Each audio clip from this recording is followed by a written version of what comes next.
I'm Josh Smith, GuyToBeMobile.com. Some days, life's more like a video game than a job. I'm here in the 2018 Nissan GTR Track Edition, and it's a car that I've played in video games since probably before I could drive. And now I've been able to spend a week in one. I want to tell you what it's like when your video game car shows up in your driveway.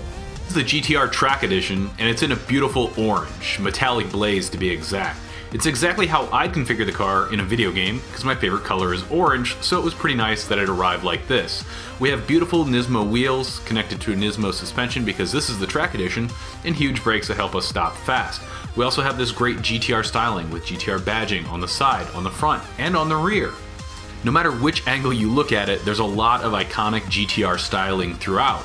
And that's one thing I love about this car, it stands out. I had someone come up to me and say, wait a minute, I didn't know there was a GTR in town. It's one of those cars that people recognize from video games, from magazines, and really however you look at it, there's something that's going to resonate with the general public. Now looks are one thing, but the GTR can back them up. Under the hood, you'll find a 3.8 liter twin turbo V6 engine. This is handcrafted by one person. They put together this whole engine that goes in here, and this delivers 565 horsepower and 467 pound-foot of torque, and launch control on the GTR is amazing. It's gonna push you into the back of your seat, and it's one of the most fun experiences that you can have in this car and in pretty much any car. Well, it's easy to be a little bit jaded about driving the dream car that you've played in video games as a kid for years. There's really something to be said about everything that the GTR does right.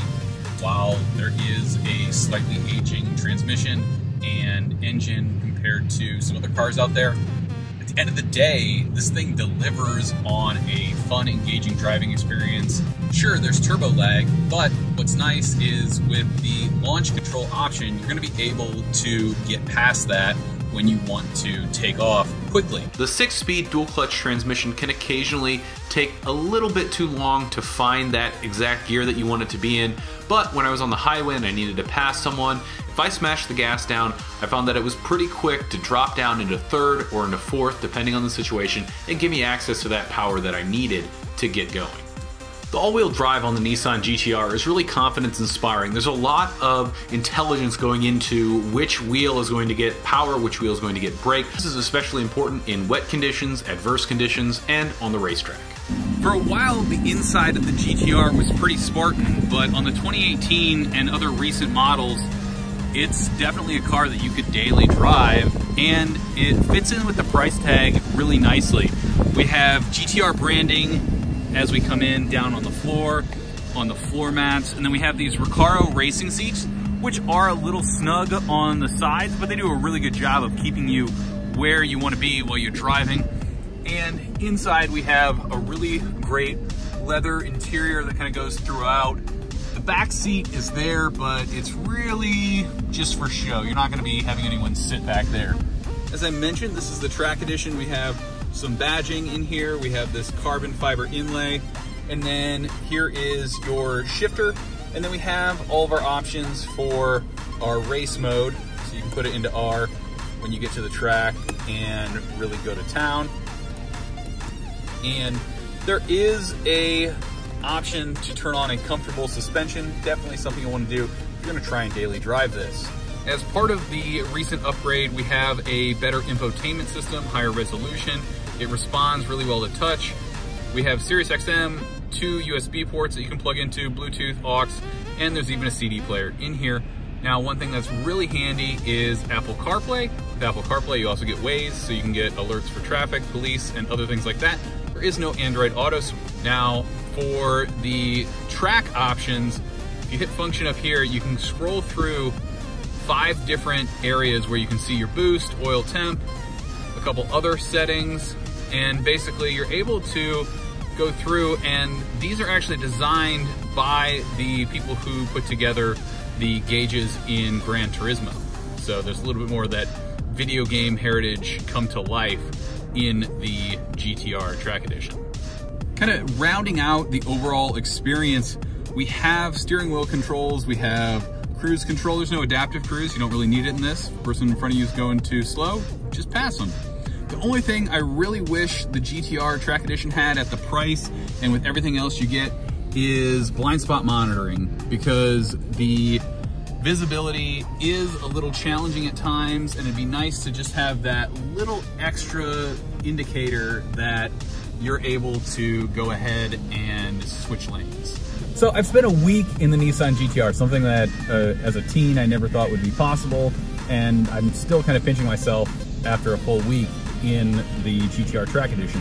But what I really love about this car is everything it does at the price it does. Yes, $131,000 isn't cheap, but when you compare it to supercars that it can compete with in speed and now in interior quality to a degree, you're able to walk away with something that's recognizable, that's super fun to drive, and that despite it kind of being on an aging platform with the engine and the 6-speed dual clutch transmission, you still get something that's just insanely fun, insanely fast.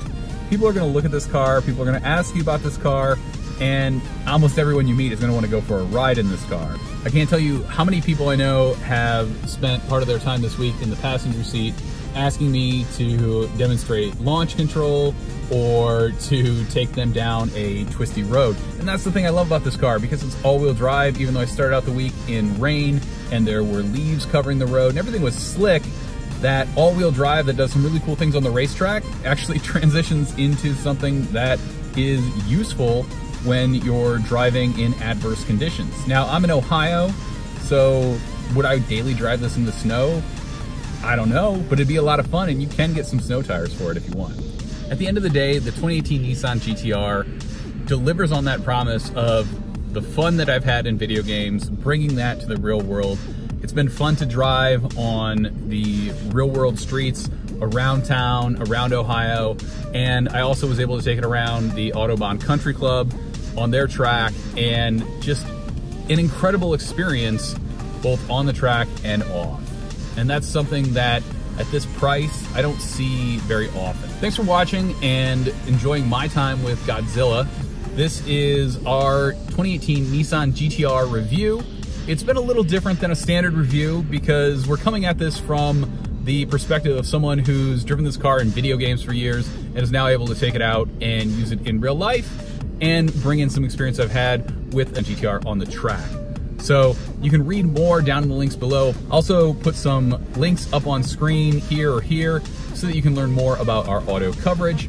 Thanks for watching. If you found this video useful, please leave us a comment, give us a like, and if you found it useful, subscribe. Thanks.